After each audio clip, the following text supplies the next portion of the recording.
Virat white town cafe पहुंचता है, जहां नियति एक टेबल के पास चेयर पर बैठी उसका इंतजार कर रही थी। विराट की नज़र जैसे ही नियति पर पड़ती है, वह एक पल को बस उसे देखता ही रह जाता है। इस वक्त नियति ने रेड कलर की 3/4 साइज की स्लीव्स वाली फ्रॉक पहनी थी और उसका गोरा रंग इन कपड़ों में और भी ज्यादा खिल रहा था। नियति के सामने एक कॉफी मग रखा था और वो कॉफी पी रही थी। साथ ही अपने मोबाइल में कुछ देख हल्का सा मुस्कुरा भी रही थी। अचानक कहीं से हवा का एक तेज झोंका आया और उसके खुले बालों का कुछ हिस्सा उसके चेहरे पर आ गया। हवा के झोंके के बीच अपने बालों को संवारती नियति की खूबसूरती देख विराट एक पल को उसमें खो सा गया था।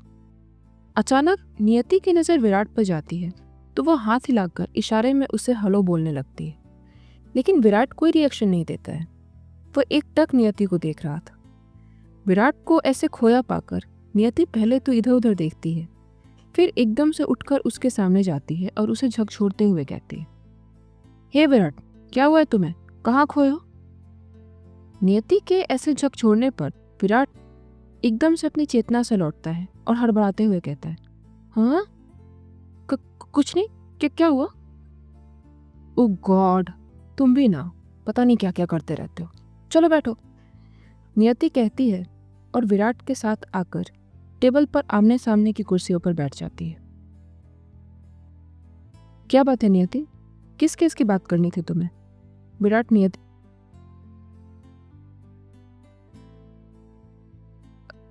मिस्टर मल्होत्रा मर्डर केस के बारे में विराट, नियति बिना किसी भाव के कहती है। अच्छा हाँ, ये न्यूज़ तो इस वक्त हर जगह हेडलाइन बनी हुई है, विराट कहता है। हेडलाइन तो है ही विराट, इसके अलावा कोई बहुत बड़ा राज छिपा हुआ है इस मौत में, नियति कहती है। विराट हैरानी से उसे देखने लगता है तो नियति शुरू से अब तक विराट को सब कुछ बता देती है। सब कुछ सुनने के बाद विराट कहता है, अच्छा तो हमें कातिल को पकड़ना है, लेकिन अब तक तो कोई सस्पेक्ट नहीं मिला है।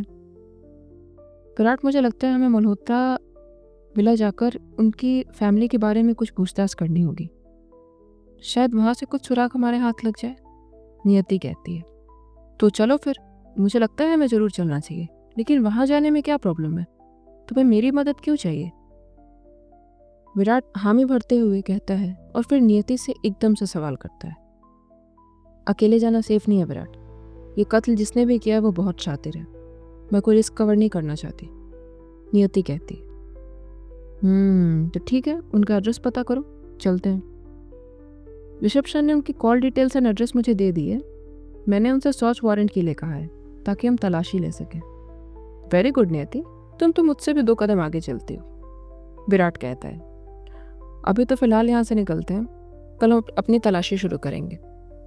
एक बार सर्च वारंट आ जाए, आई बिलीव हमारे हाथ जरूर कुछ ना कुछ लगेगा, नियति अपनी जगह से उठते हुए कहती है। ओके, विराट भी अपनी जगह से उठते हुए कहता है। विराट के हाथ में उसका फ़ोन था, वो आगे बढ़ते हुए अपने फ़ोन में कुछ देखने लगता है। नियति विराट से 2 कदम आगे चल रही थी।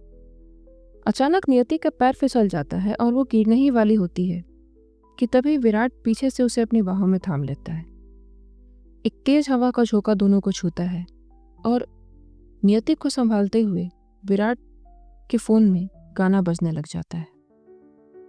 तेरे दर पे आके थम गए, नैना नमाजी बन गए, एक दूजे में यूं ढल के आशिकाना आयत बन गए मैं और तुम। दोनों एक पल को एक दूसरे की आंखों में खो से जाते हैं और तभी अचानक विराट के फोन पर किसी का फोन आने लगता है तो रिंगटोन की आवाज से दोनों की तंद्रा टूटती है। वो झेपते हुए नॉर्मल खड़े हो जाते हैं और नियति शर्माते हुए अपने बाल संवारने लगती है। विराट भी अपना फ़ोन उठाने लग जाता है। विराट फ़ोन उठाते हुए कहता है, हेलो जी चाची। फ़ोन विराट की चाची का था। वो आते वक्त उसे उनके लिए कुछ सामान लाने को कहती हैं और फ़ोन रख देती हैं। नियति थोड़ी सी शर्मा रही थी। विराट उसकी ओर मुड़ता है तो उसे ऐसे पाकर हल्का सा मुस्कुराता है और फिर उसके सामने आकर कहता है, चले नियति, हाँ, चलो, नियति धीरे से कहती है और इसके बाद दोनों अपने अपने घर को निकल जाते हैं। अगली सुबह नियति और विराट ठीक 9 बजे मल्होत्रा विला के लिए निकल जाते हैं। नियति मल्होत्रा विला का डोरबेल बजाती है तो वो दरवाजा मिसेस मल्होत्रा खोलती है। नियति और विराट उन्हें अपना परिचय देते हैं और सर्च वारंट दिखाकर घर के अंदर आते हैं। तलाशी लेने के बाद उन्हें वहां कोई सुराग नहीं मिलता, लेकिन उनके हाथ मिस्टर मल्होत्रा की डायरी लग जाती है। नियति उस डायरी को लेकर चुपचाप विराट के साथ वहां से निकल जाती है। बाहर आकर नियति एकदम से कहती है, ऋषभ सर को बोलो सबको लेकर स्पॉट पर आने के लिए। कुछ देर बाद चांदपोल बाजार में ऋषभ सिंह पूरी पुलिस फोर्स के साथ मौजूद थे। नियति और विराट भी वहीं थे। ऑफिसर, आपने अचानक हमें यहाँ क्यों बुलाया है? ऋषभ बेचैनी से कहते हैं। बस सर, कुछ देर और, विराट उन्हें शांत करते हुए कहता है। लेकिन आखिर बात क्या है, कुछ बताएंगे आप लोग? ऋषभ पूछते हैं। कातिल मिल गए सर, नियति उनके सामने आकर बिना किसी भाव के कहती है। क्या? कौन है कातिल? मुझे तो कुछ समझ में नहीं आ रहा। क्या? कौन है कातिल? ऋषभ हैरानी से पूछते हैं।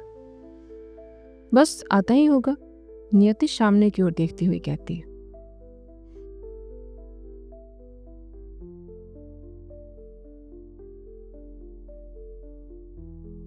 कुछ ही देर में वहां एक बड़ी सी गाड़ी आकर रुकती है और उस गाड़ी के अंदर से मिसेस मल्होत्रा बाहर आती हैं। उन्हें देखकर नियति मुस्कुराती हुई कहती है, आइए मैम, आपका ही इंतजार था। जी, आपने मुझे यहाँ क्यों बुलाया? मिसेस मल्होत्रा हैरानी से नियति को देखकर कहती है। बताया था ना, आपके पति के कातिल से मिलवाने। नियति सहज भाव से उनके सामने आकर कहती है। यह सुनकर सभी हैरानी से नियति की ओर देखने लगते हैं, सिवाय विराट के। आपसे कुछ सवाल पूछने हैं, उनका जवाब जरा सच सच दीजिएगा, नियति मिसेस मल्होत्रा से कहती है। मिसेस मल्होत्रा कुछ नहीं कहती, बस सिर हिलाकर हामी भर देती है। आपके मिस्टर मल्होत्रा से आखिरी बार बात कब हुई थी? नियति सहजता से पूछती है। सुबह 3:30 के आसपास, मिसेस मल्होत्रा जवाब में कहती है।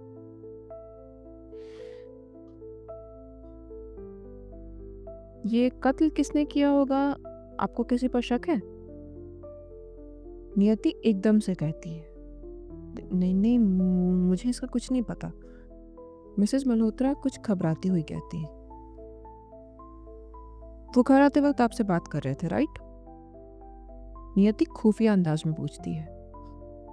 जी, वो घर आते वक्त ही मुझसे बात कर रहे थे, मिसेस मल्होत्रा कहती है।